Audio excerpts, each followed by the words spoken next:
So now this would be another session based on ray optics lesson that we are continuing. Now in ray optics we have completed so far a reflection from plane mirror, reflection from spherical mirror, refraction at plane surface, refraction through a slab, total internal reflection, prism and its theory. Then we started with refraction at single surface, refraction through lenses, and we also discussed many questions based on the same. Now this would be our last session wherein we discuss about defects in lenses and the optical instruments. Okay, so let's begin with. So the first thing that we shall discuss in this class is about various lens defects. Okay, now a very common lens defect is due to different refractive indices of the material of the lens for different colors. Okay, and since it is related to color, we call it as chromatic aberration. Chromatic related to color, aberration is defect, error. Okay, now what is chromatic aberration? How do we get the value of chromatic aberration, and what are the methods to rectify it or correct it? We shall discuss this in absolute brief, but at the same time we need to understand why exactly is this chromatic aberration is.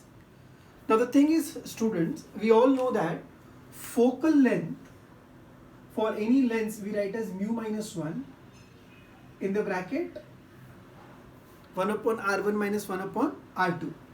So this term is basically going to remain constant. That is not color dependent. The term which is dependent on color is the refractive indices. See, for different colors, Vibgyor, as you travel from violet to red, we say wavelength increases and the refractive indices decreases. So if you travel from Vibgyor to red, wavelength will increase, refractive index will decrease. If this will decrease, 1 upon f will decrease and a focal length will increase. So I would continue this and write focal length increases. तो सबसे ज़्यादा जो focal length होगा बच्चों वो red colour के लिए होगा. इसका मतलब मैं ऐसे बोल सकता हूँ बच्चों कि सपोज ऐसे एक लेंस है और इस पर एक पैरेलल बीम को हमने इंसिडेंट करा है. सो नॉर्मली आप जानते हो बच्चों, जो पैरेलल बीम होती है, and this is parallel beam of polychromatic light या सनलाइट भी आप ले सकते हो. मतलब लाइट वाइट लाइट है basically. So when white light is incident on a lens, होता ही है बच्चों की लेंस का जो रिफ्रैक्टिव इंडेक्स है वो अलग अलग कलर के लिए अलग अलग है. ये उसका एक्सप्लेनेशन है. सो फोकल लेंथ किसके लिए सबसे ज़्यादा होगी? रेड कलर के लिए. और हम ये भी पढ़ चुके कि बच्चों जो लेंसेज होते हैं basically lens can be considered as pile of prism, prism के ऊपर प्रिज्म. सो अब आपने पढ़ा है कि जब प्रिज्म में से लाइट पास होती है तो वहाँ कहीं ना कहीं डिस्पर्शन ऑफ लाइट होता है, यानी कि लाइट किसी रिफ्रैक्टिंग मीडियम से पास होती है तो अपने कॉन्स्टिट्यूएंट कलर्स में स्प्लिट हो जाती है. सो यहाँ पर भी जब लाइट इस लेंस से पास होगी सो लाइट अपने कॉन्स्टिट्यूएंट कलर्स में स्प्लिट हो जाएगी.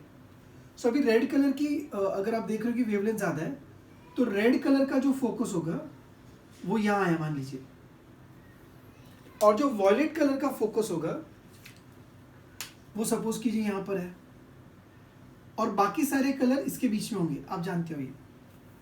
इसको आप ये भी एक्सप्लेनेशन से समझ सकते बच्चों कि अगर लेंस बीच में नहीं आता तो डू यू एग्री ये लाइट को ऐसे जाना चाहिए था.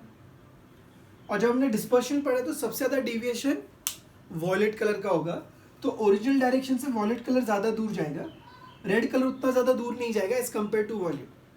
याद है आपको? ओके. सो इस तरीके से या तो मैं फोकल लेंथ के कॉन्सेप्ट से एक्सप्लेन कर सकता हूँ या मैं डिस्पर्शन से भी एक्सप्लेन कर सकता हूँ.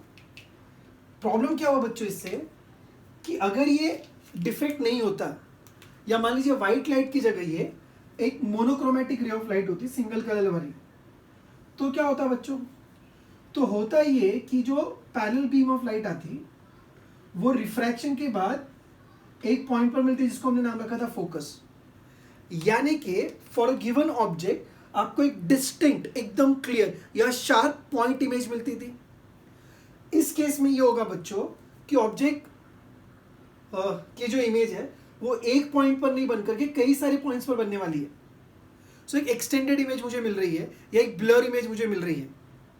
ये जो लेंस का डिफेक्ट है या जो एरर है उस जो कलर की वजह से है उसको हम कहते हैं क्रोमैटिक एबेरेशन। ये क्लियर है? ओके अब फाइन, तो ये जो डिस्टेंस होगा ये जितने में इमेज स्प्रेड हुई है इसको हम बोलते हैं longitudinal chromatic aberration. Chromatic aberration. और इसकी वैल्यू हमसे पूछी जाती है, ये हमको फाइंड करने आना चाहिए। So this is focal length for violet colour, this is focal length for red colour. Now the value of longitudinal chromatic aberration यानी कि f are minus F v जो आपको फाइंड करना है, f are minus F v की जो value आती है बच्चों वो हालांकि आप इस फॉर्मूले में एक बार वॉयलेट कलर के लिए लिखिए, रेड कलर के लिए लिखिए, सब्ट्रैक्ट कीजिए, सिंप्लीफाई कीजिए, you will be able to get this value. जो सिंप्लीफाई करके बच्चों उसका रिजल्ट कुछ ऐसा आया, it is F are minus F V is equal to omega into F. So अगर आपसे कोई पूछता है what is value of longitudinal chromatic aberration, so it will be omega into F. What is omega? Dispersive power of the material of the prism, and F को हम बोलते हैं mean focal length. अगर क्वेश्चन में focal length दी होगी तो आप सीधे सीधे एफ से निकाल सकते हो, या कई बार बच्चों इसको मीन फोकल लेंथ को focal length of yellow colour से भी निकाल सकते हो। तो अगर आपसे क्रोमैटिक एबेरेशन की वैल्यू पूछी जाती है, सिंस हम एंट्रेंस के लिए डिस्कशन कर रहे हैं बच्चों, तो क्रोमैटिक एबेरेशन होता किसकी वजह से? Different refractive indices due to different wavelength of colours in a white light. तो सबका फोकस अलग अलग होगा, इसलिए एक पॉइंट इमेज नहीं बन करके एक्सटेंडेड इमेज बनती है। और ये जो डिफरेंस है इसको हम कहते हैं लॉन्जिट्यूडनल क्रोमैटिक एबेरेशन। अगर आपसे क्वेश्चन में लॉन्जिट्यूडनल क्रोमैटिक एबेरेशन पूछा जाता है तो आप उसकी वैल्यू को अगर कैलकुलेट करना चाहो तो आपके पास एक आसान सा फॉर्मूला है, और उस फॉर्मूले की जो वैल्यू है वो मैंने बोर्ड पर लिखी हुई है, ठीक है? So using this formula you can calculate the longitudinal chromatic aberration. Now please pause screen और इसको नोट कर सकते हैं आप। एक और लेंस का डिफेक्ट है जो हम डिस्कस करेंगे। Yeah, I was searching for this. So, fine. मैं मान रहा हूँ कि आप लोगों ने लिख लिया। तो ये MCQ सॉल्विंग के लिए आपको पता होना चाहिए। अब क्रोमैटिक एबेरेशन को अगर हम रिड्यूस करना चाहे या कम करना चाहे तो उसका तरीका क्या है? सो बच्चों प्रॉब्लम क्या थी? प्रॉब्लम ये था अलग अलग कलर के लिए फोकल लेंथ अलग अलग है। अगर हम इस वाले प्रॉब्लम को सॉल्व कर सके तो मैं बोल सकता हूँ कि we can overcome longitudinal chromatic aberration. तो इसके लिए हम करेंगे क्या पता है? Will put lenses in contact, और लेंसेज को हम इस तरीके से चूज करते हैं बच्चों कि दोनों ही एक दूसरे का इफेक्ट नेलिफाई कर देंगे। और ऐसा कॉम्बिनेशन जिसमें क्रोमैटिक एबेरेशन नहीं होगा उसको बोलते हैं अक्रोमैटिक लेंस।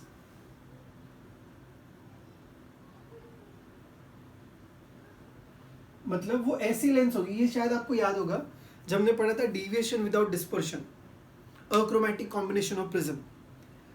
सो अक्रोमैटिक लेंस में आप करोगे क्या? आप दो थिन लेंसेज ऐसे चूज करोगे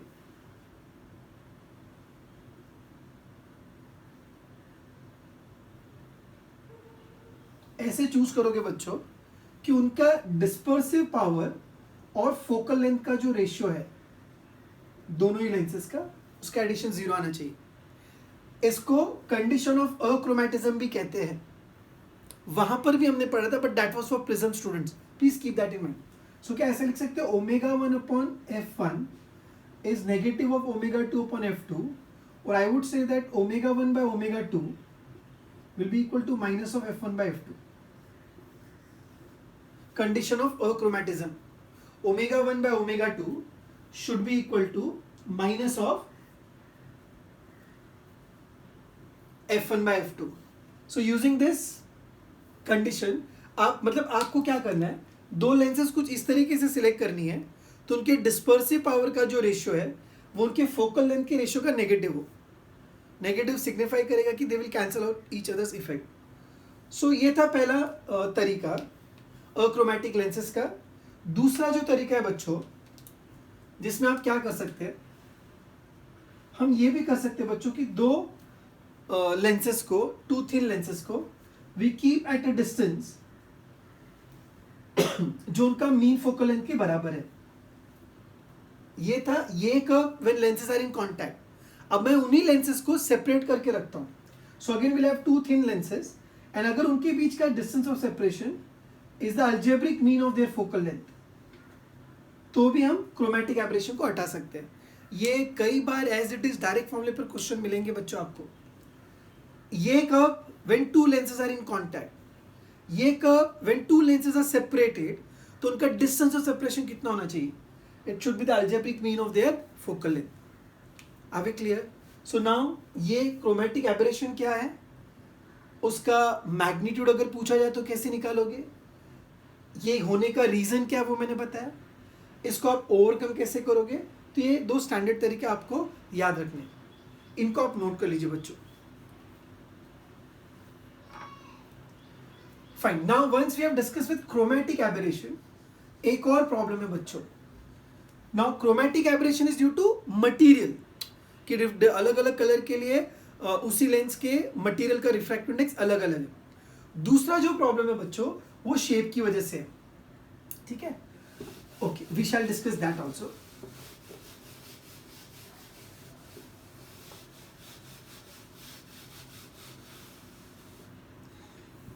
Fine. So the second is spherical aberration. Spherical aberration. Lens की ज्योमेट्री की वजह से जो प्रॉब्लम आ रहा है उसकी हम बात करें, we call it spherical aberration. अब इसमें होगा क्या बच्चों कि ये मान लीजिए कॉन्वेक्स लेंस है, ये इसका प्रिंसिपल एक्सिस है, ठीक है ना. तो कुछ रेज ऐसी होंगी बच्चों जो एक्सिस के बहुत नजदीक होगी. हाँ, वेरी गुड, सही बोला आपने. इनका नाम था पैराएक्सियल रेज. जो एक्सिस के नजदीक है we call them paraxial rays. So ये मान लीजिए 1 1 1, जो 1 वाली रेज है दीज आर पैराएक्सियल रेज.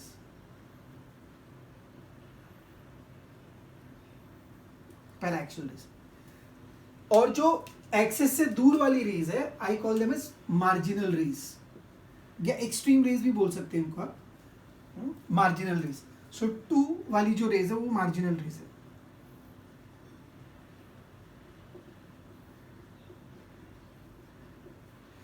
अब it is observed that as you go away from principal axis, definitely ये इसकी ज्योमेट्री की वजह से ये जो रेज है, जो पैराएक्सियल रेज है, उनका फोकस या उनका bending as compare to marginal rays थोड़ा कम है. यानी कि उनके केस में फोकल लेंथ आपको ज्यादा मिलेगी.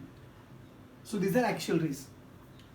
और जो मार्जिनल रेज है उनका फोकस नजदीक आ गया. यानी फिर से क्या हुआ बच्चों, यस, फिर से एक पॉइंट इमेज आपको नहीं मिल रही है, आपको एक्सटेंडेड इमेज मिल रही है. This is due to geometry of the lens and we called as spherical aberration. What do we called as spherical aberration.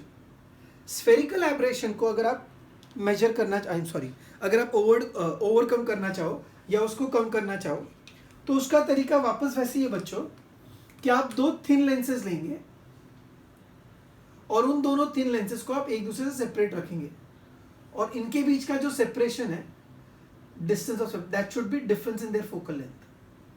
याद रखना, क्रोमैटिक में मैंने कहा था f1 प्लस f2 बाई 2, और स्फेरिकल को अगर आप कम करना चाहते हो तो separation should be f1 minus f2. ठीक है. सो एक छोटा सा पॉइंट है जो आपको याद रखना है. इस पे question MCQ type, I mean to से न्यूमेरिकल क्वेश्चंस के चांसेस कम है इस वाले पर आपको दोनों का रीजन पता होना चाहिए. एक is due to different material and this is due to different geometry. So please make a note of it and then we shall start with optical instruments.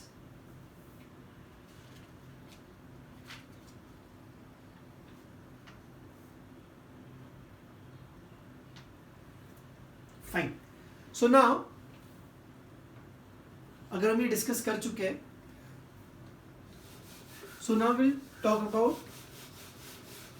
Optical instruments. ठीक है, वेरी वेरी वेरी इंपॉर्टेंट. ठीक है, specially for entrance exam.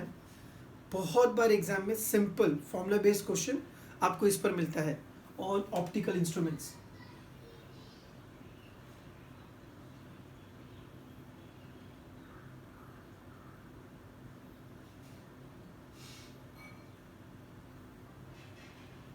Optical instruments. अब optical instruments में actually start करने से पहले कुछ हम डिस्कशन करते हैं बच्चों. आपने कई बार ऐसे नोटिस किया होगा कि हमको चीज़ें बड़ी या छोटी जो दिखना है वो डिपेंड करता है कि वो जो ऑब्जेक्ट है वो आपकी आंखों पर कितना एंगल सबटेंड कर रहा है. मैं आपको रे डायग्राम से समझाता हूँ, बहुत ही इजी है, आप ध्यान दीजिए.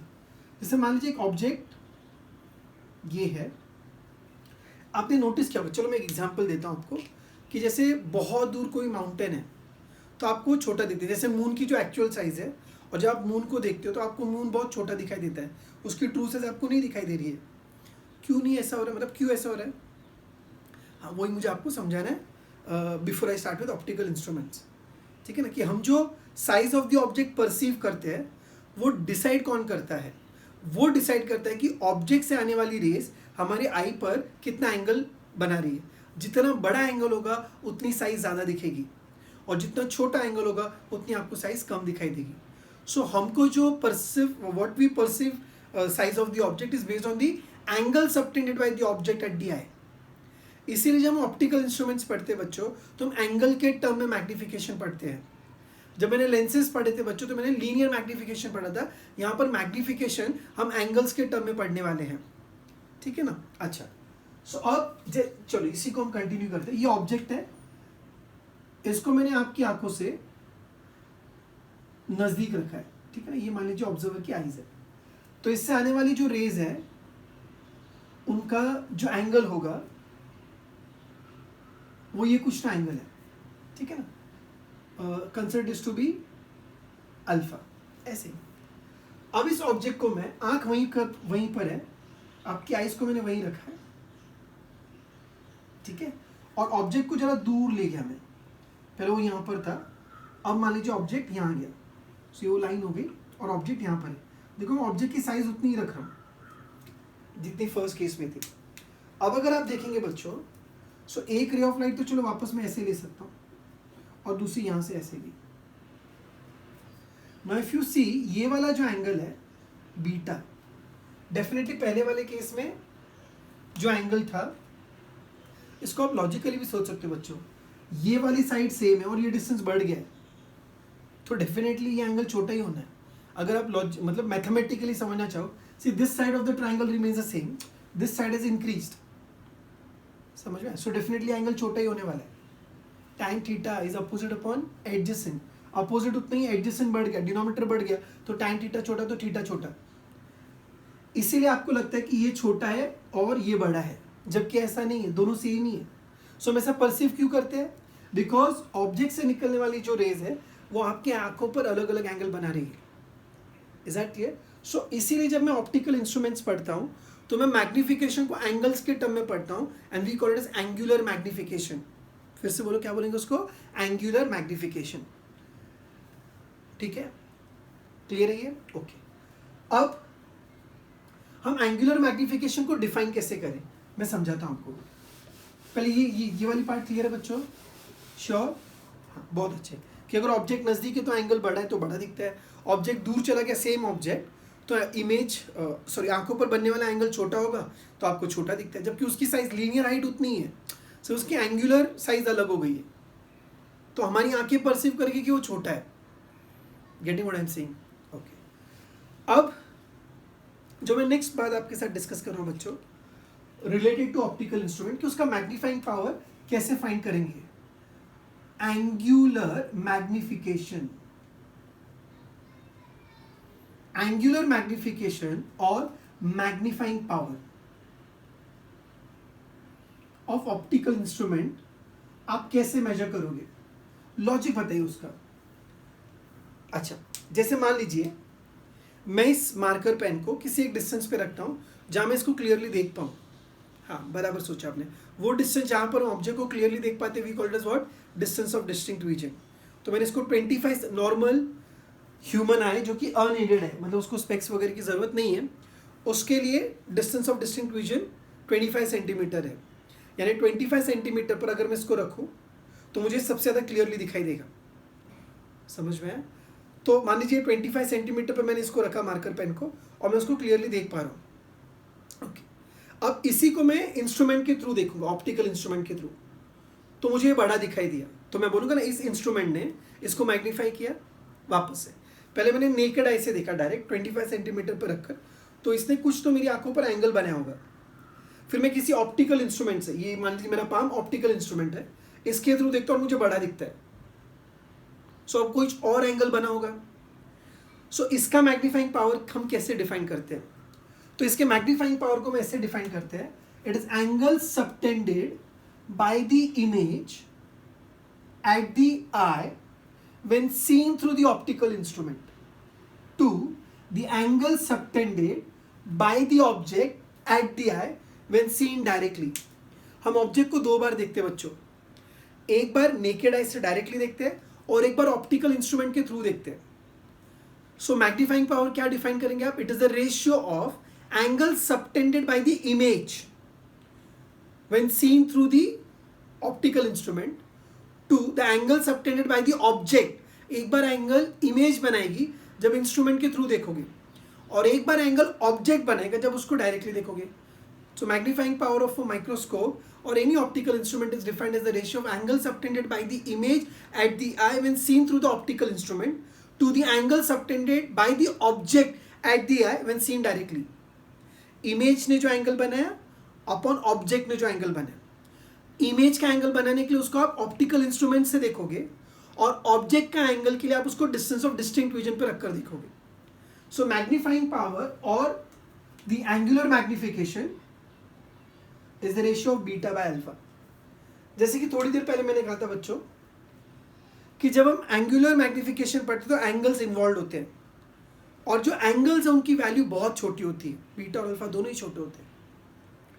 इसीलिए और एक मैथमेटिकल अप्रोक्सीमेशन में यूज करूंगा कि tan थीटा को मैं बराबर अप्रोक्सीमेटली थीटा लिख सकता हूं when theta is very very small and theta is express in radiance.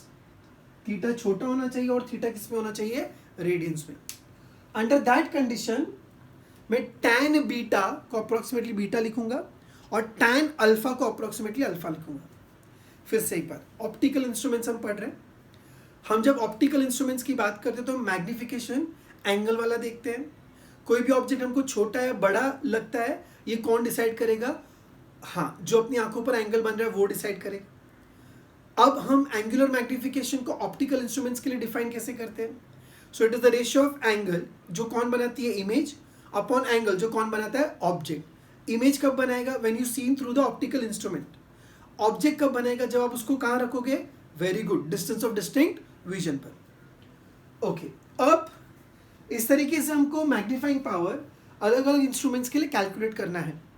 Okay, अब ऑप्टिकल इंस्ट्रूमेंट में जो सबसे पहला इंस्ट्रूमेंट है बच्चों, जिसको आप ऑलरेडी जानते हो, उसको रीडिंग ग्लास भी कहते हैं या मैग्नीफाइंग ग्लास भी कहते हैं। ऐसा कुछ आपने देखा होगा, है ना?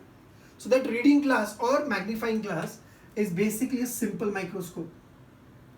Simple microscope.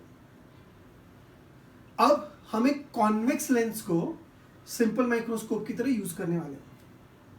ठीक है, कैसे यूज करेंगे? तो अगर आपने कॉन्सेप्ट अच्छे से क्लियर है तो आप ही मुझे आंसर दोगे बच्चों इसका।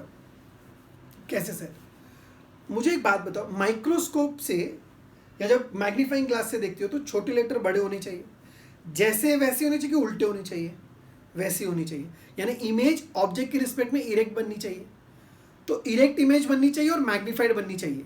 और आप जो पढ़ते हो तो रियल है, सच में चीजें ना उनको पढ़ रहे हो आप, यानी आपको रियल इमेज की इरेक्ट और मैग्नीफाइड इमेज चाहिए। इरेक्ट और मैग्नीफाइड इमेज, सोचो जरा, रियल ऑब्जेक्ट की इरेक्ट और magnified image, so convex lens ही काम आएगा जो रियल ऑब्जेक्ट की virtual erect and magnified image बनाएगी. This is where concept comes into picture. आप पढ़ना चाहते हो तो लेटर बड़े दिखने चाहिए यानी मैग्नीफाइड, जैसे वैसे दिखने चाहिए तो इरेक्ट दिखने चाहिए. So you need to have a virtual erect and magnified image of a real object. अब रियल ऑब्जेक्ट की virtual erect and magnified image convex lens ही बना सकती है. So remember in simple microscope I am going to use convex lens. ये point clear है. Convex lens को कैसे यूज करेंगे? ऐसे यूज करो कि इमेज बने इमेज बने वर्चुअल इरेक्ट एंड मैग्नीफाइड. अगर थियरी याद है तो मुझे बता, वर्चुअल इरेक्ट और मैग्नीफाइड इमेज बनने के लिए ऑब्जेक्ट कॉन्वेक्स लेंस में कहाँ होना चाहिए? वर्चुअल इरेक्ट और मैग्नीफाइड इमेज बनने के लिए ऑब्जेक्ट कहाँ होना चाहिए? शाबाश, बहुत अच्छे, between the pole and the focus. हो गया, finish. Theory of simple microscope is over. अब सिर्फ मैथमेटिकल पार्ट मुझे देखना है. तो मुझे बता, सिंपल माइक्रोस्कोप में कौन सा लेंस है? Convex lens. इमेज कैसी बनेगी? Virtual erect and magnified. ऐसा होने के लिए ऑब्जेक्ट कहाँ होना चाहिए? पोल और फोकस के बीच में. अब जो भी है वो उसका मैथमेटिकल पार्ट है. कॉन्सेप्ट इतना ही है बच्चों. ओके. अच्छा, सिंपल माइक्रोस्कोप में एक लेंस है, दो लेंस? एक ही लेंस ना, दूसरी की तो बात ही नहीं की मैंने. सो अब यहां पर मान लीजिए कॉन्वेक्स लेंस है, ये रही, ये उसका प्रिंसिपल एक्सिस, ये पोल या ऑप्टिकल सेंटर, ये इसका फोकस. ऑब्जेक्ट मैंने यहाँ फिट कर दी. अब यहाँ से एक रे ऑफ लाइट सीधी चली गई ऑप्टिकल सेंटर से, एक रे ऑफ लाइट पैरेलल जो फोकस से जाएगी. तो ऐसा लग रहा है कि दोनों इस तरफ कभी नहीं मिलेंगे, तो आप उनको पीछे की तरफ एक्सटेंड करते हो ऐसे, और यहाँ कहीं तो इमेज बनी. सो ऑब्जेक्ट के रिस्पेक्ट में, या ऑब्जेक्ट का नाम मान लीजिए ए बी है, चलो इमेज A1 B1 ले लीजिए. क्या ये मैग्नीफाइड इमेज है? डेफिनेटली है. आपको ये इमेज बड़ी दिखती है. Is that clear? फाइन. अब मैंने कहा था एंगुलर मैग्निफिकेशन कैसे फाइंड करेंगे? तो it is ratio of angle subtended by the image upon angle subtended by the object. तो पहले मैं ऑब्जेक्ट को डिस्टेंस ऑफ डिस्टिंक्ट विजन पर रखता हूँ और उसको अपनी आंखों से देखता हूँ, अनएडेड नॉर्मल ह्यूमन आई. सो ये आपका ऑब्जेक्ट ए बी और ये distance of distinct vision D. मान लीजिए एंगल अल्फा है. सो ये वाले ट्राइंगल में tan अल्फा की वैल्यू क्या होगी? बोलो tan अल्फा की वो होगा a B divided by d. पर मैंने कहा था angles are very very small, so tan alpha को अप्रोक्सीमेटली अल्फा लेंगे आप. अब मुझे बच्चों बताओ, जब मैं लेंस के थ्रू उसको देखता हूं तो मेरी आंखें शायद यहाँ कहीं तो होगी, है ना? सो मेरी आंखों पर बनने वाला जो एंगल होगा वो ये होगा, ये इमेज मेरी आंखों पर एंगल ये बना रहा है. So this will be beta. अब मैं आपसे पूछूं छोटे से ट्राइंगल में PAB में या BAP, whatever you call it as, in that triangle PAB if I ask you what will be tan of beta. So आप बोलोगे सर tan ऑफ बीटा की जो वैल्यू है, tan ऑफ बीटा की जो value, मैं यही लिखता हूँ बच्चों, that space I will require. tan beta की जो वैल्यू है वो होगी AB डिवाइडेड बाय ये डिस्टेंस, ये ऑब्जेक्ट डिस्टेंस u होगा, ऑब्जेक्ट का distance u. But again beta is small, so beta will be AB by u. Okay. अब मुझे एंगुलर मैग्निफिकेशन चाहिए. Angular magnification is the ratio of angle made by image to the angle made by object.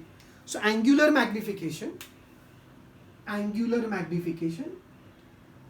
या magnifying power of simple microscope को मैं discuss कर रहा हूं आपके साथ. थोड़ा छोटा लिखा है but it is angular magnification. So what will be it? I will say magnifying power is beta divided by alpha. What is beta? AB by u. What is alpha? AB by d. Divide by यानी multiply में d by AB. So what is the angular magnification? I am going to get d by u. ये हो गया formula.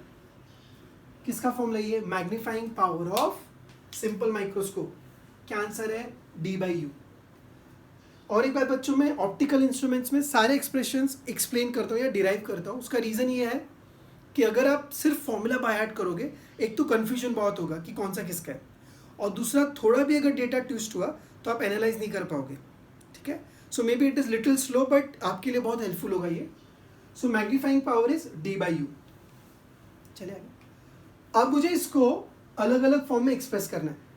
क्या आप जानते हैं for by lens equation, lens के इक्वेशन के हिसाब से बच्चों अब ऐसा लिख सकते हैं 1/f बराबर 1/v माइनस 1/u, राइट। अब इस डायग्राम में अगर मैं साइन कन्वेंशन के साथ लिखता हूँ, सो पहली बात तो convex lens focal and positive, virtual image बनी तो ये नेगेटिव आएगा और ऑब्जेक्ट नेगेटिव है।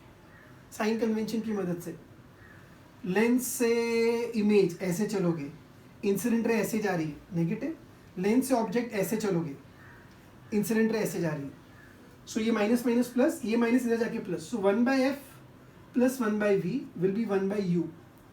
मुझे d/u चाहिए, सबको d से मल्टीप्लाई कर दो। अगर आप ऐसा करते हो ना बच्चों तो आपको मिलता है d/f plus d/v is equal to d/u।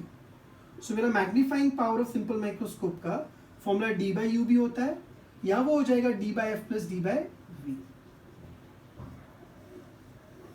Is that clear? अब इसमें दो केसेस है जो हमको डिस्कस करने हैं बच्चों, सभी ऑप्टिकल इंस्ट्रूमेंट में यही दो केसेस है।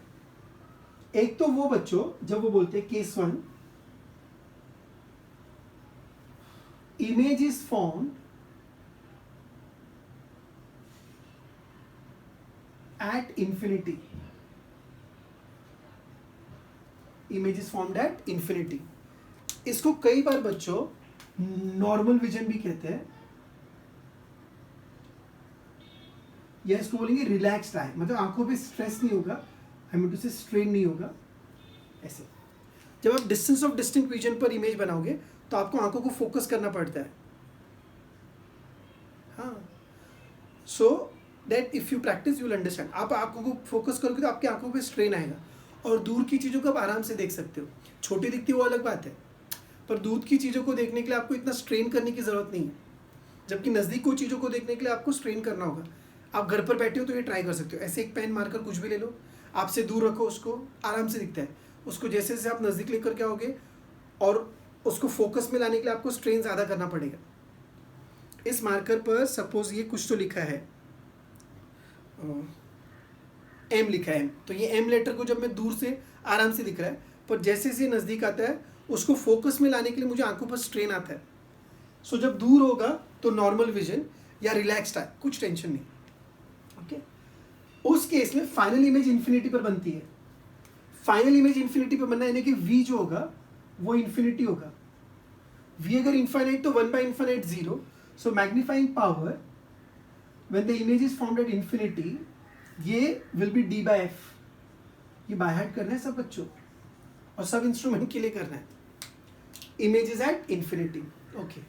अब अगर इमेज अभी रिलैक्स्ड आई बोलते हैं, मतलब सॉरी स्ट्रेन्ड है, केस 2, केस 2 फॉर स्ट्रेन्ड आई, यानी कि final image is at distance of distinct vision, यानी कि जो v है ना, v वो d के बराबर है। सो v अगर d के बराबर है तो d/d यानी 1 प्लस d/f। सो मैग्नीफाइंग पावर की वैल्यू आ जाएगी eight distance of distinct vision 1 plus d/f। इसी को बच्चों उसका मैक्सिमम मैग्नीफाइंग पावर भी बोलते हैं। ये उसकी मैक्सिमम वैल्यू है और ये उसकी मिनिमम वैल्यू है। So it is range of magnification of simple microscope from d/f to 1 plus d/f। Is that clear? So वापस से सिंपल माइक्रोस्कोप में क्या यूज करोगे? Convex lens. इमेज कैसी बनती है? Virtual erectile magnified. ऑब्जेक्ट कैसा रखोगे? Between the optical centre and focus. उसका मैग्नीफाइंग पावर का general formula d/u which is d/f plus d/v. Special cases when the final images are infinity, d/f. When the final image is formed at distance of distinct vision, 1 plus d/f. Is that clear? अब इससे related सारे फॉर्मूले में एक list या chart के form में आप तक पहुंचाने वाला हूँ। फिर भी आपको कुछ कॉपी करना है तो आप कॉपी कर सकते हैं स्क्रीन को पॉज करके। Thank you.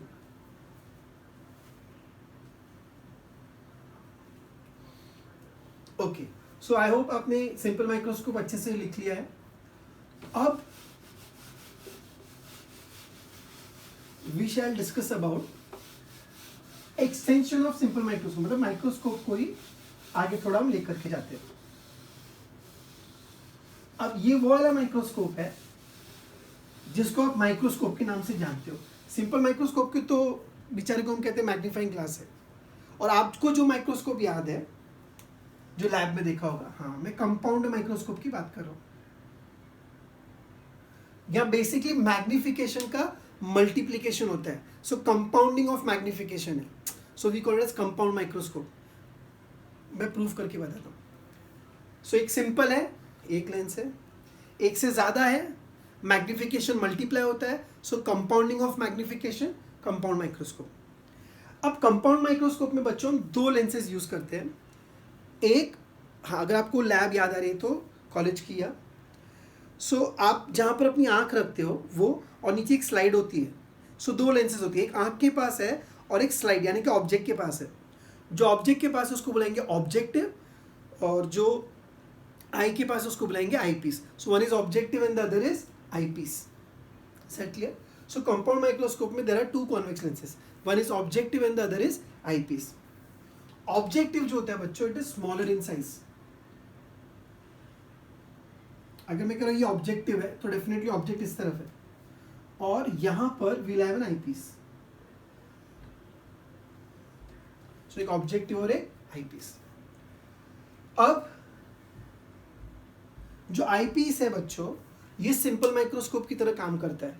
मैं चाहूंगा आप इस स्टेटमेंट पर जरा ध्यान दो। जो आई पीस है वो सिंपल माइक्रोस्कोप की तरह काम करता है। इसका मतलब आई पीस के लिए जो ऑब्जेक्ट होगा वो आई पीस के ऑप्टिकल सेंटर और आई पीस के फोकस के बीच में होगा। ध्यान दो बच्चों, वर्ड्स रिपीट हो रहे हैं मैं जानता हूं, और कंफ्यूजन यहां से स्टार्ट होगा। In compound microscope your eyepiece will act as simple microscope. इसका मतलब अगर उसको सिंपल माइक्रोस्कोप की तरह बिहेव करना है तो एक कॉन्वेक्स लेंस होनी चाहिए, है। ऑब्जेक्ट कहाँ होना चाहिए? ऑब्जेक्ट इसके ऑप्टिकल सेंटर और इसके फोकस के बीच में होना चाहिए। यानी बच्चों, ऑब्जेक्टिव की जो इमेज बनेगी या ऑब्जेक्टिव लेंस जो इमेज बनाएगा वो इस तरीके से बननी चाहिए कि that should lie within optical centre and focus of the eyepiece. अच्छा, अब करते क्या, ध्यान दो बच्चों। हम ऑब्जेक्टिव के लिए जो ऑब्जेक्ट है उसको उसके एफ और 2f के बीच में रखते हैं। अब याद कर, जब ऑब्जेक्ट एफ और 2f के बीच में होता था कॉन्वेक्स लेंस में, तो इमेज कैसी बनती है? Real, inverted and magnified. This is where you have to revise students. So ये जो इमेज बनाएगा कॉन्वेक्स लेंस वो बनेगा real, inverted and magnified. So उसको प्लॉट करने के लिए ये बन गई इमेज, ठीक है। सो ये मान लीजिए ऑब्जेक्ट ए बी था, इसकी इमेज बनी A1 B1। अब A1 B1 आपको ऑब्जेक्टिव और आईपीस के बीच की लेंथ एडजस्ट करनी पड़ेगी। आप ऐसे कुछ घुमाते हो अगर याद आ रहा है तो। सो उस वक्त आप बेसिकली क्या एडजस्ट कर रहे हो? Distance between eyepiece and objective, ताकि ये जो इमेज बने, जो ऑब्जेक्टिव बना रहा है, वो उसके फोकस के बीच में आ जाए। समझ में आया? Very good. अब यहां से ये सिंपल माइक्रोस्कोप की तरह करने वाला है, तो एक रे ऑफ लाइट ऐसे जाएगी और एक रे ऑफ लाइट पैरेलल और ऐसे भेज दो।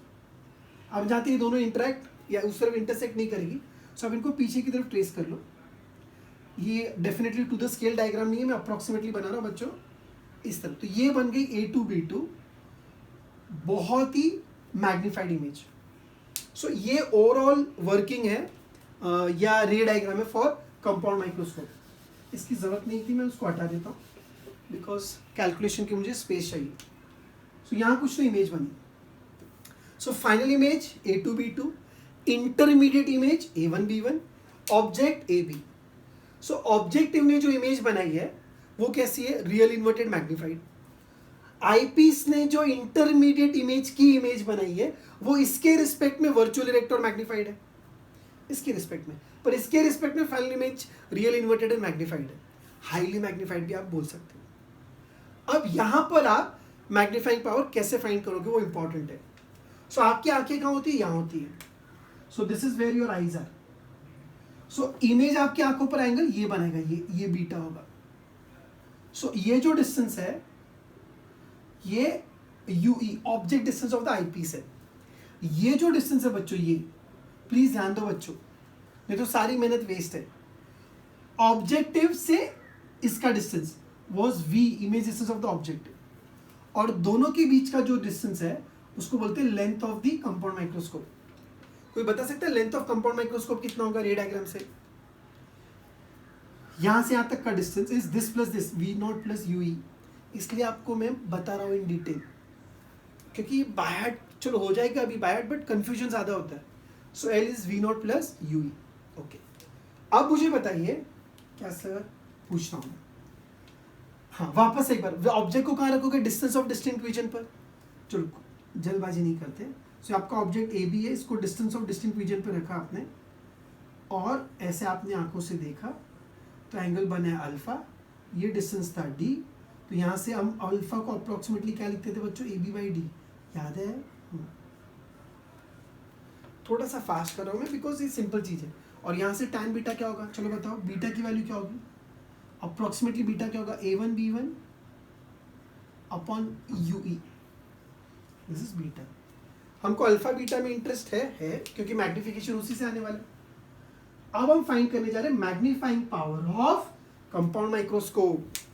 Magnifying power of compound microscope हमको फाइंड करना है, magnifying power of compound microscope. So magnifying power of compound microscope के लिए हम क्या करेंगे? सो उस केस में बच्चों मैग्नीफाइंग पावर फिर से एक बार होगा beta by alpha, beta by alpha. What is value of beta? So beta की वैल्यू है A1B1 upon UE। Beta is A1B1 upon UE। So A1B1 upon UE, और अल्फा की वैल्यू उल्टा करके मल्टीप्लाई कर दो तो जाएगा D bye A1, sorry AB। इस बार वो A1B1 और AB कैंसिल नहीं होगा बच्चों। सो मैग्नीफाइंग पावर की वैल्यू क्या आएगी मुझे बताएंगे आप? ये हो जाएगा A1B1 upon AB into D by UE। अब बताइए ये क्या है? D बाई U थोड़ी देर पहले, D बाई U थोड़ी देर पहले, D by U was the magnifying power of simple microscope, यानी कि आईपीस का मैग्नीफाइंग पावर वो है। And A1B1 upon AB, size of the image upon size of the object is linear magnification of the lens। यानी मैं ऐसे बोल सकता हूँ magnifying power of compound microscope is a product of magnifying power of the objective into magnifying power of the eyepiece, compounding of magnification. So magnifying power of compound microscope is the product of magnifying power of the objective and magnifying power of the eyepiece. Fine. अब आपको याद दिला दूं, magnifying power of the objective का formula था V by U। याद नहीं है तो थ्योरी रिवाइज करो। एक सिंगल लेंस का magnification is V by U, और आईपीस का जो मैग्निफिकेशन है वो D by U ही है, जिसको थोड़ी देर पहले हमने लिखा था D by V plus D by F plus D by V, correct. So अब अगर मैं यहां सब्स्टिट्यूट करता हूं मुझे क्या मिलेगा? देखो जरा, magnifying power of compound microscope is V naught upon U naught, D by U को लिखा जाएगा D by Fe plus D by VE। ये इसका फॉर्मूला हुआ, general formula for magnifying power of compound microscope, V naught by U naught D by Fe plus D by VE। और ये ऐसे आपको याद रखना। Are we clear?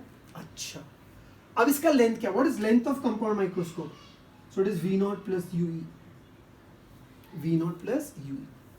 इसमें भी दो केसेस बच्चों, when the image is formed at infinity, final image is at distance of distinct region, या तो final image is at infinity। थोड़ा सा इस पे ध्यान से सुनते बच्चों। फाइनल इमेज अगर डिस्टेंस ऑफ डिस्टिंक्ट रीजन पे बना, यानी कि V की वैल्यू D होगी, एक्सक्यूज मी, और फाइनल इमेज अगर कहाँ बनी? इन्फिनिटी पर, तो इसकी वैल्यू इन्फिनिटी होगी। समझ में आ रहा है? अब मुझे बताओ, फाइनल इमेज इन्फिनिटी पे बनने के लिए ये ऑब्जेक्ट कहाँ होना चाहिए? इमेज इन्फिनिटी पे बनने के लिए ऑब्जेक्ट कहाँ होना चाहिए? इस लेंस के फोकस पर।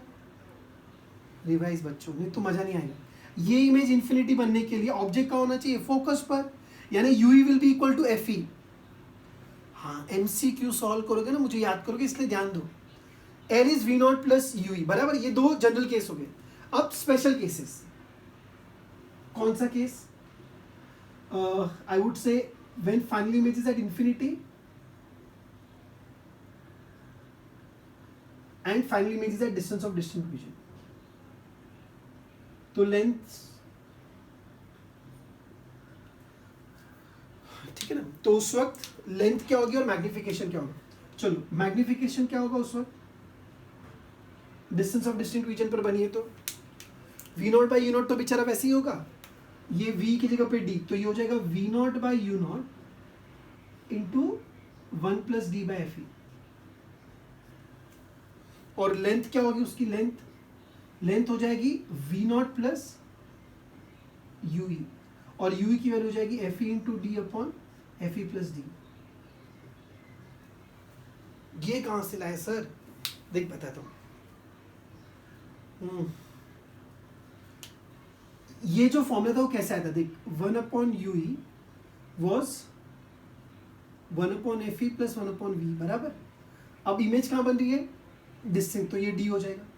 इसको सॉल्व कर ले, क्या आ जाएगा, D plus F E upon F E into D is 1 by U E, reciprocal ले लो, so you'll get this. So अगर final image distance of distinct region पर है तो ये मैग्नीफाइंग पावर हुआ और ये लेंथ हुई। सेम वे बच्चों, अगर फाइनल इमेज इन्फिनिटी पर है, मैं चाहता हूं आप मुझे आंसर दो, फाइनल इमेज अगर इन्फिनिटी पर है तो क्या होगा, अगर फाइनल इमेज इन्फिनिटी पर है तो ये इन्फिनिटी तो जीरो, सो मैग्नीफाइंग पावर की वैल्यू हो जाएगी V naught by U naught D by F E, और लेंथ कितनी हो जाएगी उसकी, V naught plus F E, V naught plus F E. Are we clear, समझ में? सो ये जनरल फॉर्मूला लेंथ और उसके लिए, और ये स्पेशल केस में। एक और बात बच्चों मैं आपके साथ डिस्कस करना चाहूंगा, कई बार मेनी टाइम्स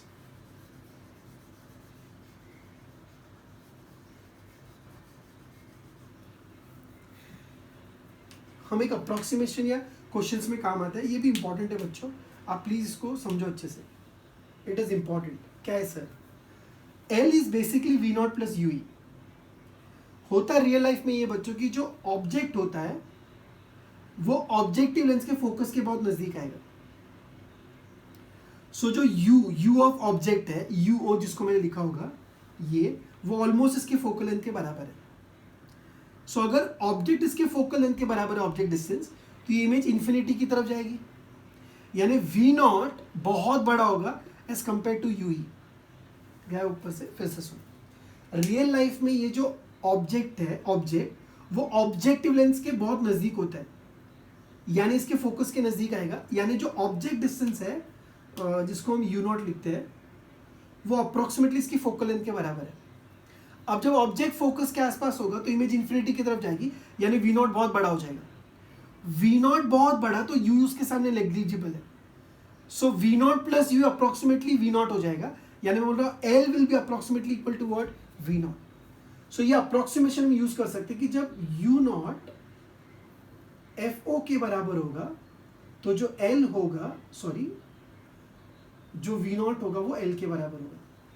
सो कई जगह जो आपको एक शीट दी जाएगी फॉर्मूला लिस्ट, उसमें V naught by U naught की जगह पर एल बाई एफ ओ भी होगा, यानी ये फॉर्मूले में एल बाई एफ नॉट आया तो डरना मत।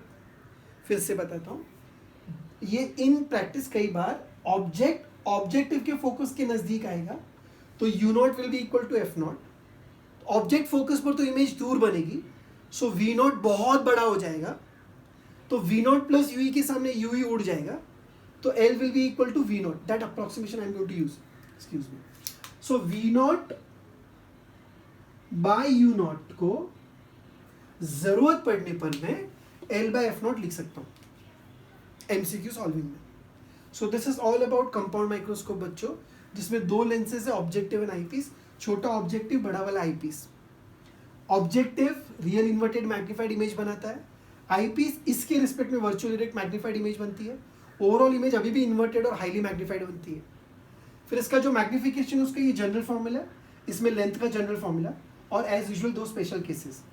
एक अप्रोक्सीमेशन क्वेश्चन में काम आता है कि जरूरत पड़ने पर हम वी नॉट को अप्रोक्सीमेटली एल लिख सकते हैं और यू नॉट को अप्रोक्सीमेटली क्या लिख सकते हैं, F naught. So V naught by U naught will change to L by F naught, जो फॉर्मूला शीट में आपको मिल जाएगा, प्लीज इसको नोट कर लीजिए। We had finished till compound microscope and now we shall start with telescope. Okay, so now telescope, tele means far and scope means to see. So telescopes are basically used to see far away object. दूर की चीज़ों को देखने के लिए हम telescope use करते हैं, या ऐसे मैं बोलता हूँ कि चांद सितारों को देखने के लिए हम टेलीस्कोप यूज़ करते हैं। अब टेलीस्कोप में बच्चों फिर से 2 लेंसेज होगी, पर आप सोचो, दिमाग लगाओ, टेलीस्कोप में आपको करना क्या है, दूर के ऑब्जेक्ट को देखना है, यानी उससे मैक्सिमम आने वाली लाइट आप तक आनी चाहिए। इसीलिए जो ऑब्जेक्ट की तरफ फेसिंग वाली लेंस होगी, यानी कि ऑब्जेक्टिव, उसका अपर्चर या उसकी साइज बहुत बड़ी होगी। क्यों? क्योंकि उसको मैक्सिमम लाइट चाहिए, as compare to that of eyepiece, यानी यहाँ पे रोल रिवर्सल है। इन कंपाउंड माइक्रोस्कोप ऑब्जेक्टिव वो स्मॉल एंड आईपीस बड़ा था। इन टेलीस्कोप्स रिमेंबर ऑब्जेक्टिव बड़ा होगा और आईपीस छोटा होगा। Okay, so now we have an objective and we'll have an eyepiece, जो ऑब्जेक्टिव के सामने कंपैरेटिवली छोटा हो। अब अच्छा, सिंस हम ओके, जो फर्स्ट वाला टेलीस्कोप है बच्चों, उसका नाम है एस्ट्रोनॉमिकल टेलीस्कोप। अब एस्ट्रोनॉमिकल टेलीस्कोप चांद सितारे देखने के लिए, और कुछ टेलीस्कोप ऐसे भी है बच्चों जो चांद सितारे नहीं, बट आपके आसपास की दूर की चीज को अगर आप देखना चाहो तो, मतलब not planetary object or celestial objects, but the objects that are away but they are on the surface of the earth, आपके आसपास, तो उसको बोलेंगे टेरेस्ट्रियल टेलीस्कोप। एस्ट्रोनॉमिकल टेलीस्कोप जो एस्ट्रोनॉमी के लिए यूज करेंगे, चांद सितारों के लिए। आसपास की दूर की चीजों को देखना है तो I will go for terrestrial telescope. They are exactly similar, थोड़ा सा चेंज है बच्चों, जो मैं लास्ट में आपके साथ डिस्कस करूंगा। सो एस्ट्रोनॉमिकल टेलीस्कोप में जिसकी हम बात कर रहे थे, ऑब्जेक्ट बहुत दूर है। जब ऑब्जेक्ट दूर होगा तो उससे आने वाली रेज आपस में पैरेलल होती है, याद है? सो मान लीजिए ये कुछ रेज है जो दूर से आ रही है, और आप सबको पता है कि जब रेज दूर से आती है तो उसकी इमेज लेंस के फोकस पे बनती है। सो ये जो डिस्टेंस होगा ये गारंटीड बच्चों एफ ऑब्जेक्टिव ही होगा, ठीक है, मैंने जो बोला वो। और ये जो डिस्टेंस होगा उसको मैं यू ऑफ आई पीस बोल सकता हूं। तो यहां पर जो लेंथ होगी एस्ट्रोनॉमिकल टेलीस्कोप की, वो क्या हो जाएगी, F O plus UE. Simple, F O plus UE, ये गारंटी एफ ओ ई, क्योंकि ऑब्जेक्ट दूर है। अच्छा, अब ये वापस से सिंपल माइक्रोस्कोप की तरह बिहेव करेगा। रेज ऐसी गई रिफ्लेक्ट होने के बाद, जो उस तरफ नहीं मिलेगी तो आप उनको पीछे की तरफ ट्रेस करोगे। When you track them backward,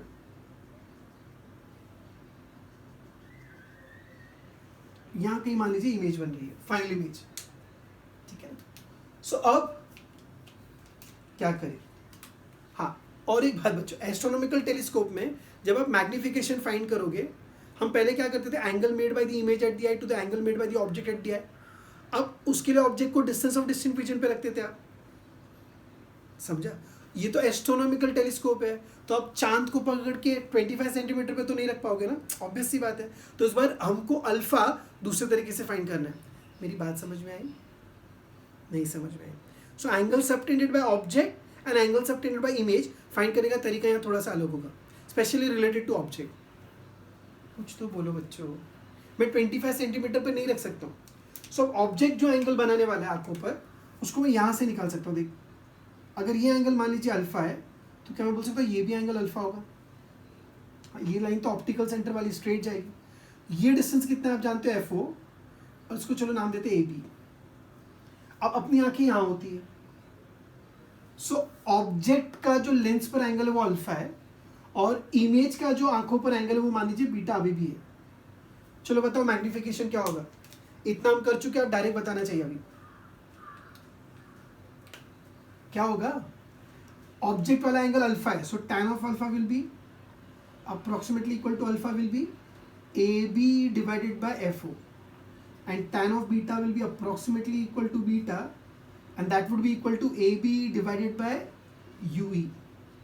सो जो इसका मैग्नीफाइंग पावर होगा वो होगा बीटा डिवाइडेड बाय अल्फा, यानी कि डिवाइड करने पर क्या आएगा, ए बी कैंसिल हो गया, देखो इस बार ये हो जाएगा F upon U E. This is how you get magnifying power of astronomical telescope. फिर से ये 1/UE को मैं अलग अलग फॉर्म में लिख सकता हूँ. क्या हम इसको ऐसे लिख सकते हैं? Magnifying power will be equal to FO 1/UE को हम लिख सकते हैं 1/FE प्लस 1/VE, है ना. 1/UE ये स्टार्टिंग से हम करते आ रहे हैं. 1/UE can be written as 1/FE plus 1/VE. So ये भी एक फॉर्म हो गया उसके फॉर्मूला का. अच्छा, उसकी लेंथ क्या है मैं ऑलरेडी बता चुका हूँ, फिर भी लिखता हूँ. Length will be equal to FO plus UE. ये सब जनरल फॉर्मूले हैं. अब इसमें स्पेशल केसेस डिस्कस करते हैं. अब क्या है सर स्पेशल केसेस? चलो बताओ स्पेशल केसेस क्या होंगे. Final image is at infinity. चलो ठीक है, जैसा आप बोलो. Final image is at infinity. Final image is at infinity यानी कि रिलैक्स्ड आई, यानी कि normal vision. So VE will be equal to infinity. VE infinity होने के लिए UE की वैल्यू FE होनी चाहिए. ऑब्जेक्ट फोकस पर होना चाहिए. चलो ये दोनों सब्स्टिट्यूशन करो. सबसे पहले हम बात करते हैं मैग्नीफाइंग पावर की. So magnifying power when the image is at infinity will be FO divided by UE, but UE equal to FE. What will be length in case of infinity? FO plus UE, पर U is nothing but FE. ये आपको by heart होना चाहिए. Maximum question इसी पर है. Astronomical telescope में final image infinity पर बनने के लिए मैग्नीफाइंग पावर क्या होगा? तो FO by FE and length will be FO plus FE. अब आप बताओ मुझे case two. Final image is at distance of distinct vision, यानी कि VE की वैल्यू D होगी तो UE की वैल्यू क्या होगी? FE into D. ये मैंने आपको सिंपल माइक्रोस्कोप कंपाउंड माइक्रोस्कोप पे एक्सप्लेन किया था. सो U विल बी दिस. चलो let us find the magnifying power. So magnifying power में इससे निकालता हूँ. देख, magnifying power in case of distance of distinct vision will be FO in the bracket 1/FE. 1/VE is nothing but 1/D. So मैं FO/FE बाहर लिखता हूँ, bracket में 1 plus FE by D आएगा. This is how we get magnifying power of astronomical telescope when the final image is at distance of distinct region. इस case में length क्या होगा बताइए बच्चों? लेंथ क्या होगी? So length in case of D will be FO plus UE, और UE की वैल्यू थी FE into D upon FE plus D. See, all these things are easy provided you revise them regularly. ये diagram आंखों के सामने आना चाहिए, तो फॉर्मूला भूल जाओ तो भी आप मैनेज कर लोगे. Excuse me. Is that clear? ये था एस्ट्रोनॉमिकल टेलीस्कोप. अब जो टेरेस्ट्रियल टेलीस्कोप होता है बच्चों, मतलब आसपास की चीजों को, आसपास की दूर की चीजों को आप देखना चाहते हो. तो मान लीजिए आप कोई तो दूर एक ऑब्जेक्ट है जो बहुत ऊंचा बिल्डिंग है, जैसे कि मान लीजिए कोई टॉल बिल्डिंग है जिसको आप देखना चाहते हो. ठीक है.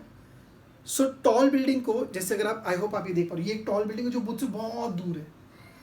अब इसकी जो इमेज है, अगर मैं एस्ट्रोनॉमिकल टेलीस्कोप की बात करूं तो वो इन्वर्टेड बन रही है. सो मतलब आप अगर दूर की बड़ी बिल्डिंग देखना चाहो और इमेज उसकी उल्टी बने तो अच्छा नहीं लगेगा ना.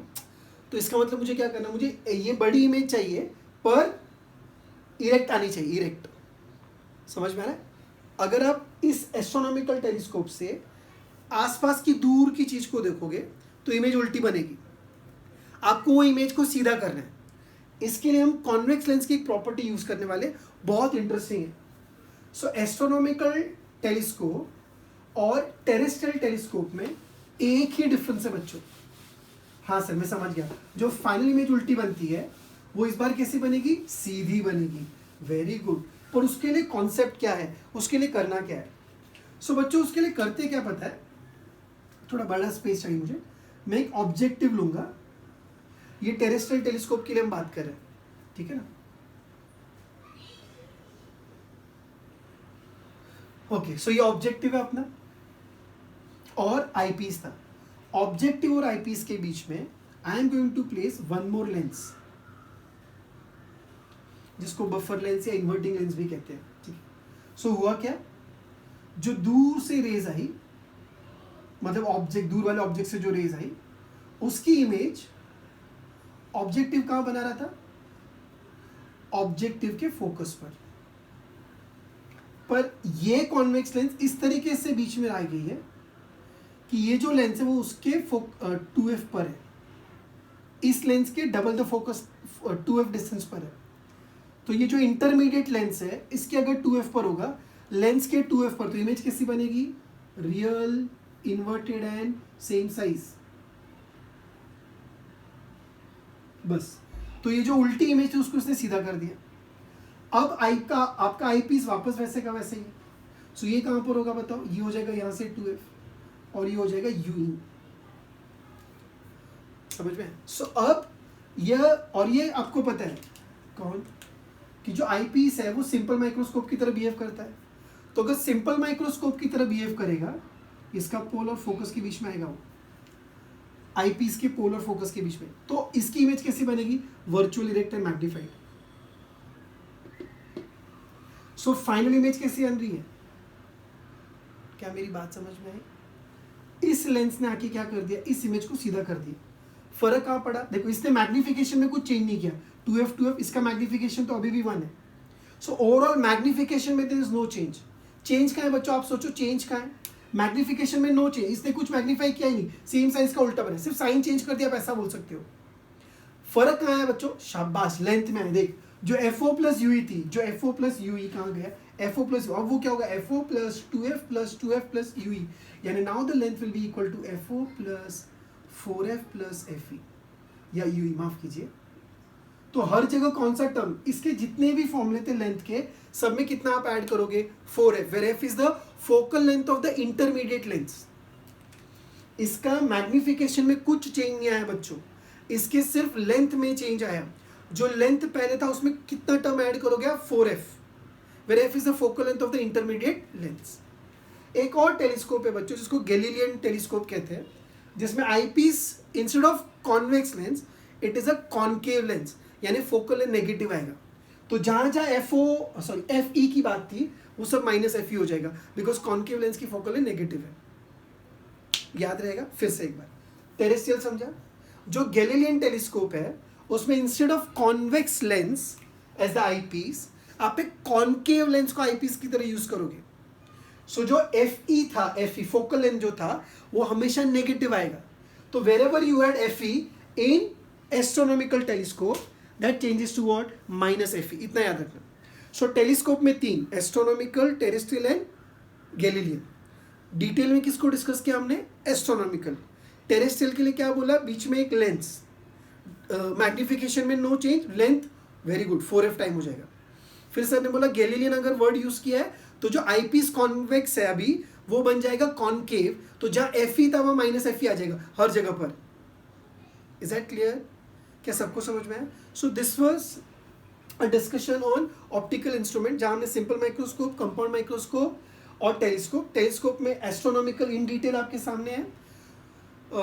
टेरेस्ट्रियल में हमने क्या करा, एक लेंस बीच में ऐड कर दी, लेंथ में चेंज आएगा। और अगर गैलीलियन वर्ड यूज किया है तो जो आईपीस है वो कॉन्वेक्स की जगह पे क्या लिया जाएगा, कॉनकेव, और उसकी फोकल लेंथ आपको मिलेगी फिर माइनस में। Is that clear? Okay, now we shall discuss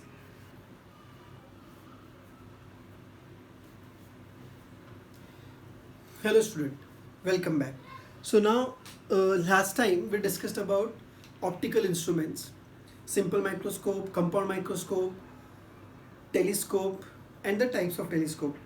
Now this session is specifically based on or we are going to discuss multiple choice questions based on the optical instruments. Okay, now we shall start with questions from the notes that are given to you. In level 1 the questions are starting from question number 33. Okay, so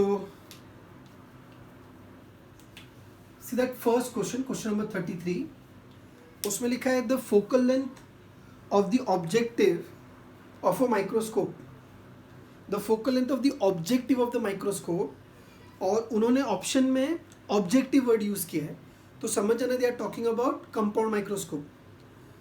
जब optical instrument के question बच्चों को करो तो ध्यान दो किसके बारे में बात हो रही है, माइक्रोस्कोप या टेलीस्कोप, अकॉर्डिंगली फॉर्मूला चेंज होता है। सो अगर वो कह रहे हैं कि माइक्रोस्कोप और ऑब्जेक्टिव है, सो माइक्रोस्कोप में आप जानते हो कि objective is smaller in size as compare to eyepiece. So जो ऑब्जेक्टिव की फोकल लेंथ होगी वो डेफिनेटली आई पीस से क्या होगी, छोटी, is less than the focal length of the eyepiece. Option B. Fine. When the length of the microscope tube increases its magnifying power. When length of the microscope tube is increasing. So length का formula क्या था यहाँ से, length का formula था V naught plus Yui, है ना. सो अगर आप लेंथ इंक्रीज करोगे, सो मैं बोलूँ यूई की वैल्यू बढ़ जाएगी, है ना.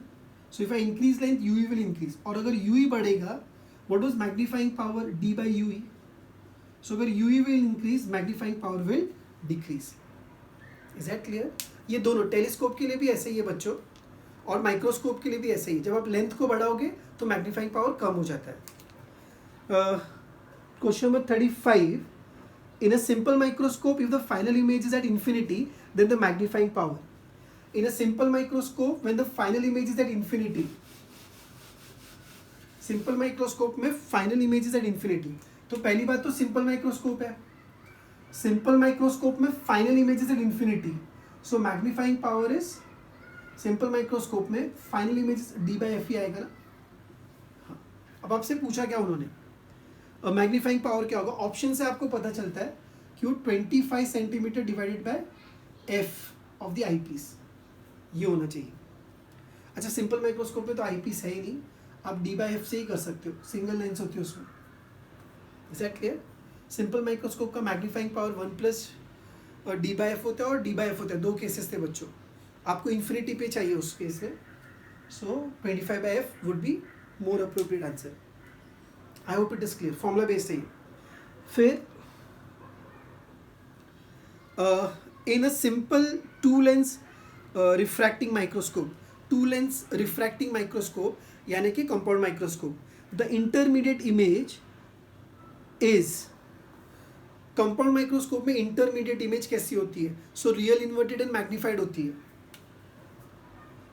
ये ऑब्जेक्टिव, ये आई पीस, यहां से इंटरमीडिएट इमेज ये हुई ना, जो रियल इन्वर्टेड और मैग्नीफाइड होती है. ओके. उसके बाद बच्चों अगर आप 37 वाला क्वेश्चन देखेंगे, 37, 38 और 39, ये तीनों ही एकदम सिंपल क्वेश्चन है जो आप ओरली भी निकाल सकते हो, क्योंकि ये फॉर्मूला बेस्ड क्वेश्चन है. अब आप रीड करना चाहो तो 40 वाला क्वेश्चन रीड कीजिए, जो कि now from here the questions are based on telescope. ठीक है. सो टेलीस्कोप में जो पहला क्वेश्चन है वो दिया गया है, let me just find it, it is lost. हाँ, जो फर्स्ट क्वेश्चन है वो है, in a astronomical telescope the final image is formed at. Astronomical telescope में 40th क्वेश्चन, 37, 38, 39 आप कर लोगे, दे आर इजी क्वेश्चंस, है ना. Okay. In a simple microscope, sorry 40th question, in a astronomical telescope the final image is formed eight. Final image कहाँ बनती है, अब कुछ स्पेसिफाई नहीं किया उन्होंने. सो आप ये मानोगे कि final image is formed at infinity. Normal vision हम लेकर के चलते हैं, या रिलैक्स आई का केस हम लेकर के चलते हैं. 41 वाला क्वेश्चन देखिए, in if FO and FE are the focal length of the objective in the eyepiece, then the magnifying power of the telescope. Simple है ये, वापस से स्पेसिफाई नहीं किया बच्चों, तो आप नॉर्मल विजन लेके चलोगे. So accordingly FO by FE you will get the answer. 42, in which of the following the length of the tube is equal to the sum of the focal lengths of the field and the eye lenses. अब यहाँ पर आपको वापस से फॉर्मूले याद होने चाहिए. The length of the tube is FO plus FE. ये आपको क्या मिलेगा, normal vision of astronomical telescope. अगर ये ऐसा होता तो FO plus 4F plus FE, तो normal vision of terrestrial telescope. और अगर FO माइनस FE की बात की जाए तो it will be normal vision of Galilean telescope. ठीक है, वो आगे आएगा. In which of the following, okay 43, two convex lenses of focal length 0.3 metre and 0.05 metre are used to make a telescope. तो 0.3 मीटर बड़ा है तो ये ऑब्जेक्टिव है, 0.05 मीटर छोटा है तो ये आई पीस है. The distance between them is equal to, वापस से डिस्टेंस पूछा है और टेलीस्कोप वर्ड यूज़ किया है, स्पेसिफाइड नहीं है ना. सो और दो ही लेंसेज है, यानी कि ऑब्जेक्टिव और आई पीस है सिर्फ, और दोनों कॉन्वेक्स लेंस है, यानी कि they are talking about astronomical telescope. दो लेंसेज है यानी टेरेस्ट्रियल नहीं है, कॉन्वेक्स है यानी कि एस्ट्रोनॉमिकल है. दोनों के बीच का सॉरी द फोकल लेंथ क्या पूछा है, द डिस्टेंस बिटवीन देम, दोनों के बीच का डिस्टेंस FO प्लस FE होगा. अनलेस इट इज स्पेसिफाइड हम नॉर्मल विजन लेके ही सॉल्व करते हैं. 44, तो दोनों को ऐड कर लेना, 0.3 plus 0.005, you get the answer. उसके बाद 44th question, an astronomical telescope has a magnifying power 10. Astronomical telescope, telescope वो भी astronomical, has magnifying power 10. The focal length of the eyepiece is 20, focal length of the objective.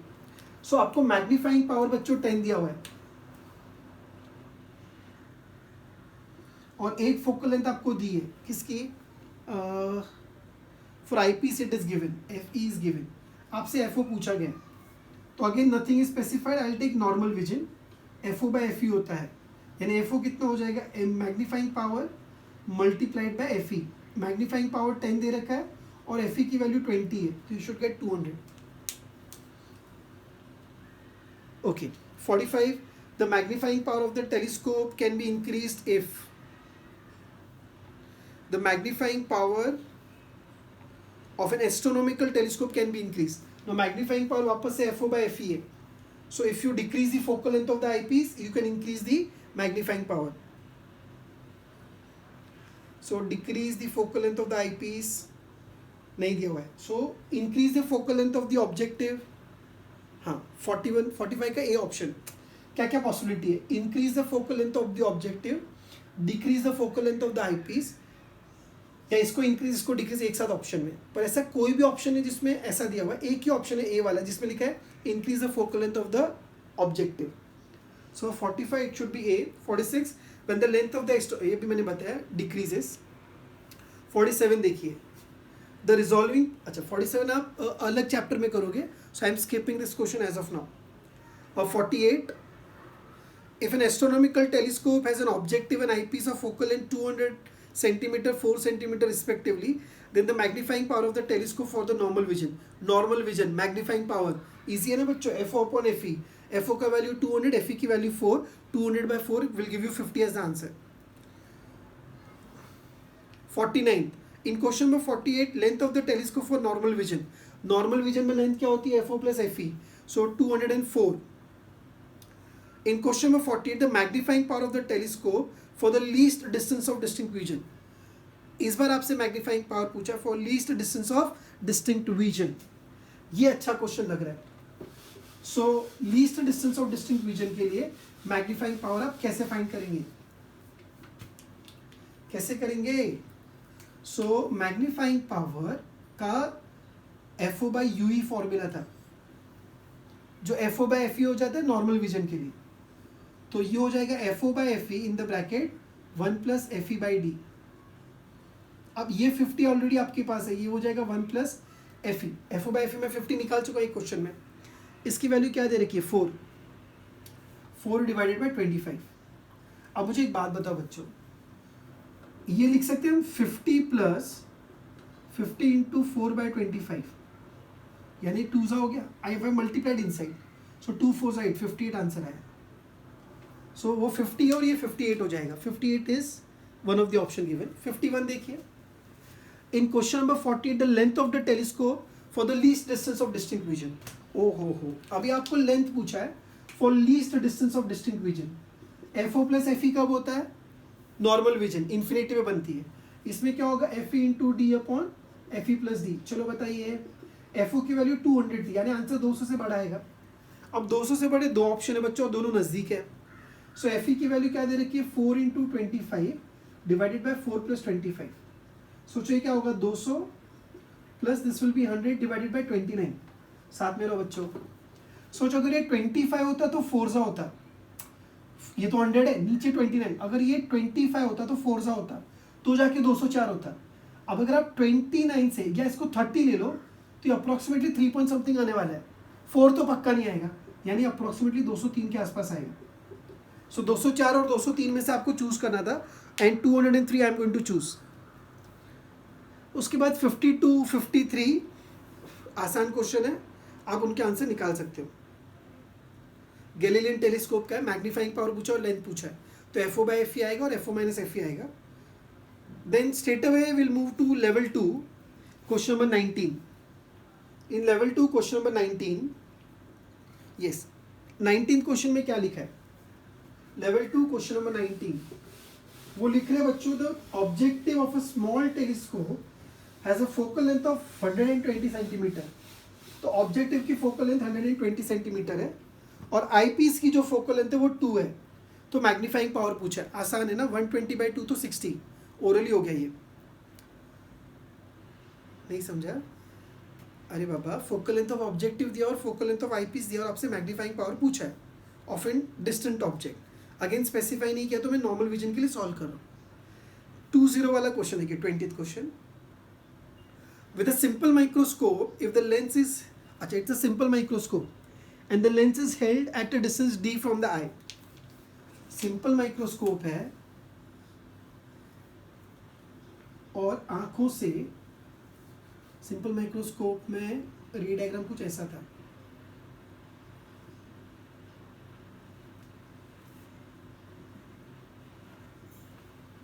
Lens से आंखों का जो distance है वो d दे रखा है, ठीक है ना। फिर and the final image is formed at least distance of distinct vision, then the magnifying power is okay.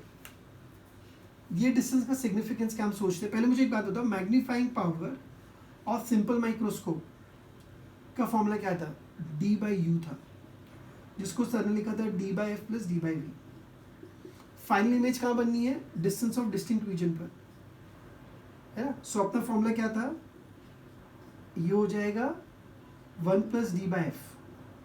पर ये कब होता है बच्चों पता है, जब आपकी आंखें यहाँ होती है, लेंस पर होती है। आई होप आपको ऐसा कुछ याद आ रहा है, हाँ या ना। नहीं याद आ रहा तो ना बोलो भाई, और याद आ रहा है तो हाँ बोलो भाई, मुझे दोनों सुनाई देगा। अब इसमें हुआ क्या बच्चों पता है, final image is at distance of distinct vision बननी चाहिए थी, बराबर। सो वो जब क्या कहते हैं उसको, जिस केस में इमेज का डिस्टेंस, ये डिस्टेंस ऑफ डिस्टिंक्ट विजन होता था। अब आंखें आपकी यहां पर है, सुना जरा अच्छे से, ऐसा हम नॉर्मली करते हैं, ब्लैक वाला जो आईज है वो, और ब्लू वाला क्वेश्चन कह रहा है। तो आप ऐसा मानते हो जो डी है, डी यहां शिफ्ट हो गया, तो आंखों से 25 सेंटीमीटर पर आपको इमेज चाहिए, यानी मानते हो इमेज यहां कहीं तो बनेगी। नहीं समझ में आया। जब ब्लैक जगह, मतलब if the eyes are in this position, आपका वी का वैल्यू डी मैच हो जाता है। अब आंखें यहां पर है तो होगा क्या, तो इमेज जो होगी, इमेज आंखों से डिस्टेंस ऑफ डिस्टिंक्ट विजन पर, मतलब मैं ब्लैक कलर से एक्सप्लेन करता हूं। सो अब ये नॉर्मली ऐसे होता है, इस क्वेश्चन में आपको यहां से डी डिस्टेंस पर चाहिए, तो लेंस से डिस्टेंस कितना होगा बता। ये पूरा डिस्टेंस डी है, उसमें से ये डिस्टेंस स्मॉल डी है, तो जो ये होगा कैन वी से वो d - d होगा। अच्छा, I will try to explain it again, okay. आप सिर्फ साथ में रहो। हमने जब डिराइव किया था सिंपल माइक्रोस्कोप के लिए फॉर्मूला, तो हम कैसे पढ़ते हैं, हम ऐसे पढ़ते हैं कि ये फोकस, ये पोल, ये ऑब्जेक्ट, ऐसे रेज जाती है और यहाँ हम उसकी इमेज बनाते हैं, और आईज को हम यहाँ रखते हैं very close to the lens, और ये डिस्टेंस डी बनता है। इस क्वेश्चन में क्या बोला उन्होंने, अभी भी final image distance of distinct vision पर ही है, आंखों से। सो अब क्या होगा पता है, तो लेंस से उसका डिस्टेंस चेंज हो जाएगा।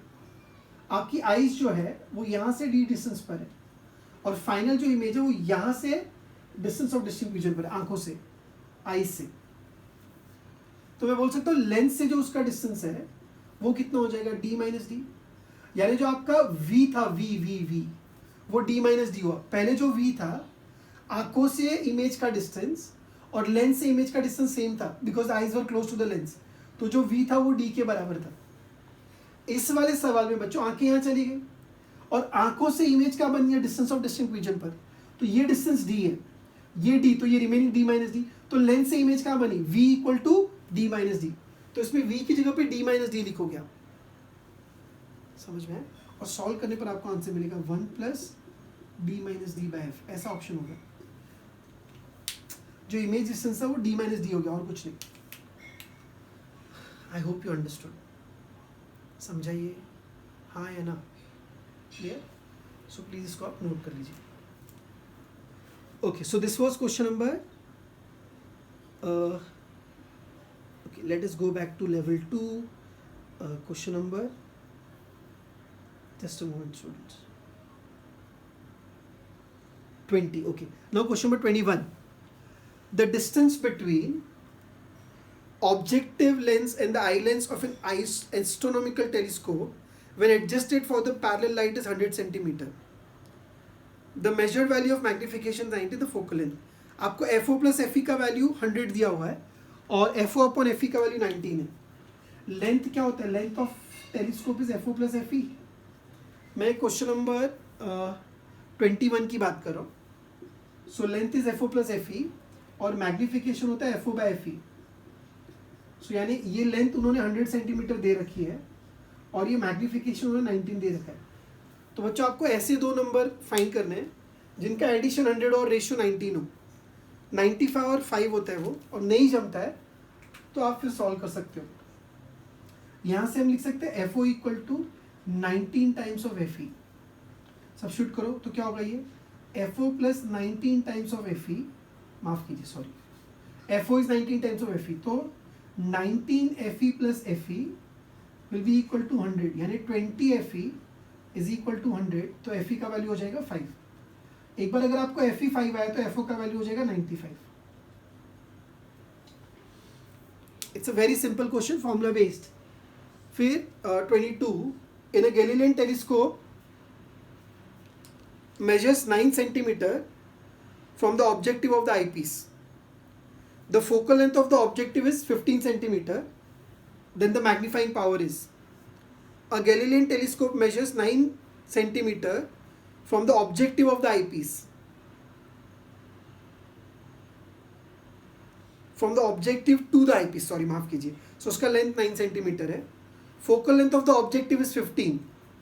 Focal length of the objective is 15, तो FO का वैल्यू 15 दिया है और लेंथ उसका 9 सेंटीमीटर दिया हुआ है।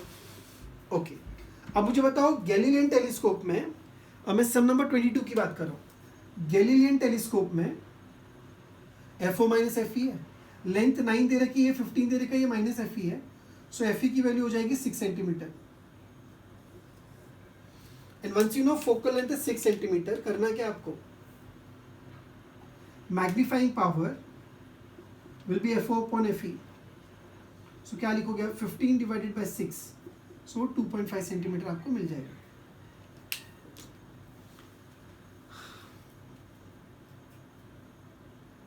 (23) आसान है, आप खुद से ट्राई कर सकते हो। 24 is similar to question number 21। 24 is similar to question number 21।